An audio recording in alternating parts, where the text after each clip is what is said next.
My favorite memory from this rotation happened in one elderly gentleman's room. He was desperately ill. He rarely had visitors.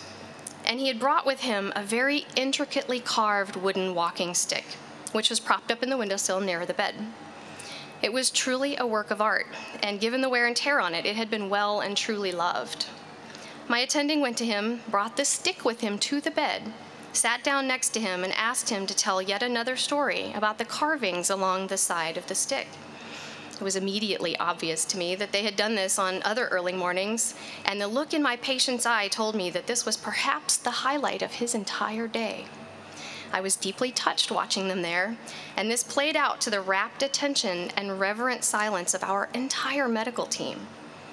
Then, very subtly, my attending transitioned that story into a conversation about the man's health and his care. It was gentle, it was humble, and it was compassionate. When we left that room, I was very emotional, because earlier that morning I had read through his chart notes, and I knew that the team did not expect him to survive for much longer, let alone leave that hospital walking with his cane. And that's when my attending pulled us all aside and explained 3 things to my team. The same 3 things that I've asked you today to remember.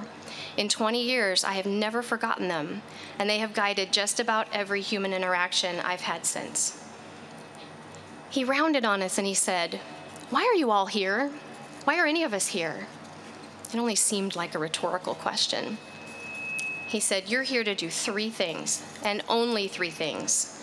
Cure sometimes, comfort always, and provide safe passage.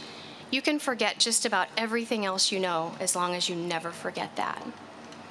The answer to my attending's question couldn't be found in my coat pockets, no matter how many I had or how full I stuffed them. Cure sometimes, comfort always, provide safe passage.